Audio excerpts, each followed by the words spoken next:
Bank ఖాతా కావాలంటే ఎన్నో ప్రయాసలు పడాలి. దానికి కావాల్సిన సరైన ధృవీకరణ పత్రాలు చూపించాలి.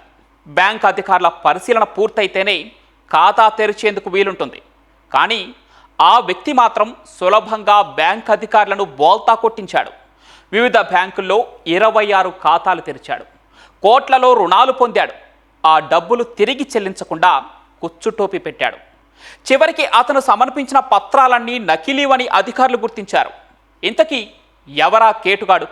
బ్యాంకుల్ని అంత సులువుగా ఎలా మోసం చేశాడు? విచారణలో పోలీసులు ఏం తేల్చారు?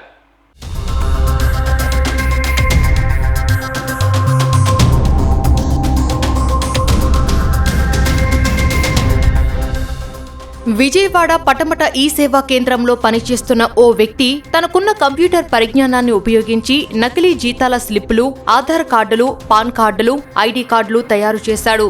ఓవైపు యాక్సిస్ బ్యాంకులో పనిచేస్తూ మరోవైపు జల్సాలకు అలవాటు పడ్డాడు. దాంతో జీతం సరిపోక నకిలీ పత్రాలతో వివిధ బ్యాంకుల్లో ఏకంగా 26 ఖాతాలు తెరిచాడు. ఆ నకిలీ ఖాతాలతోనే పెద్ద పెద్ద బ్యాంకుల్లో రుణాలు సంపాదించాడు. అలా 5,28,00,000 రూపాయలను తిరిగి బ్యాంకులకు కట్టకుండా టోపీ పెట్టాడు. డబ్బులు సంపాదించాలనే దురాశ, హుందాతనంగా ఉండాలనే ఆలోచన ఆ వ్యక్తిని తప్పుడు దారి వైపు మళ్లించాయి. చివరకు కేసుల పాలయ్యేలా చేశాయి.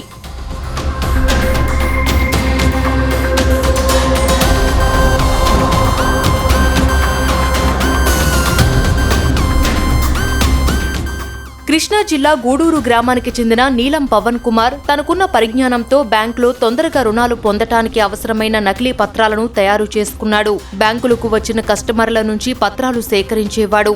వాటిని పవన్ పేరు మీదకు ఫోటోషాప్ యాప్ ఉపయోగించి మార్చేవాడు. మార్చిన ఆ నకిలీ పత్రాలతో వివిధ ప్రైవేటు బ్యాంకుల్లో 26 ఖాతాలను తెరిచినట్లు పోలీసులు చెబుతున్నారు. వేరే ఒక వ్యక్తి ఎవరైతే ఉంటారో అతని యొక్క పాన్ కార్డ్ తీసుకొని అది ఫోటోషాప్ చేసి ఇప్పుడు బ్యాంక్ అకౌంట్ ఎవరైతే ఓపెన్ చేయాలనుకుంటున్నారో వాళ్ళ ఫోటోని అక్కడ ఫోటోషాప్ చేసి అతికించి ఆ ఫేక్ పాన్ కార్డ్ తీసుకొని with this fake PAN card and voter ID అతన్ని వాళ్ళని పంపించి బ్యాంక్ అకౌంట్స్ ఓపెన్ చేయించాడు. మ్యూల్ అకౌంట్స్ అంటే ఏంటి? అతను యూజ్ చేస్తున్నాడు but accounts are under the name of some other person. All are mule accounts. అతను ప్రొడ్యూస్ చేసిన బ్యాంక్ డీటెయిల్స్, ఐడి ప్రూఫ్స్ కూడాను ఫేక్. సైబర్ క్రైమ్ విచారణలో విస్తుపోయే వాస్తవాలు బయటపడ్డాయి. గుణదల బ్రాంచ్లో 9 ఫేక్ అకౌంట్స్ ద్వారా 1.76 కోట్ల రూపాయలు, ఏలూరు రోడ్ బ్రాంచ్లో 10 ఫేక్ అకౌంట్స్ ద్వారా 1.32 కోట్ల రూపాయలు, మెయిన్ బ్రాంచ్లో 7 ఫేక్ అకౌంట్స్ ద్వారా 2.20 కోట్ల రూపాయలు, ఇలా మొత్తం 26 అకౌంట్ల ద్వారా సుమారు 5.28 కోట్ల రూపాయల వరకు పవన్ కుమార్ లోన్ తీసుకున్నట్లు వెల్లడైంది.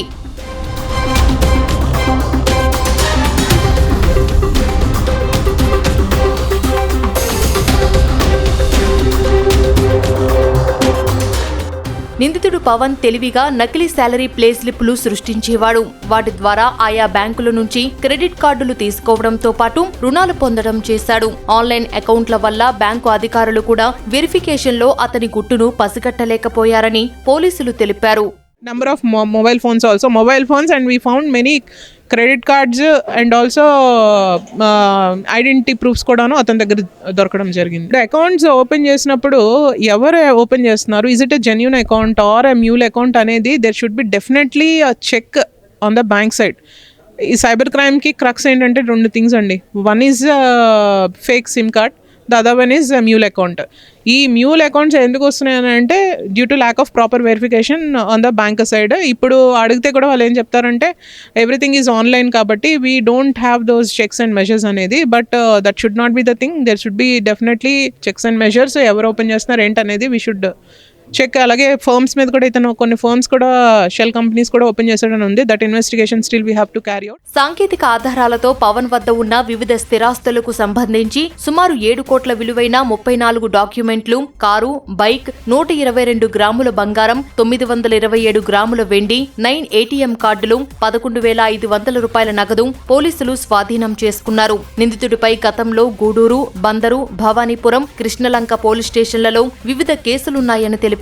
బ్యాంకుల నుంచి రుణాలు తీసుకుని ఆ వచ్చిన డబ్బుతో పవన్ కుమార్ జల్సాలు చేసేవాడని వెల్లడించారు.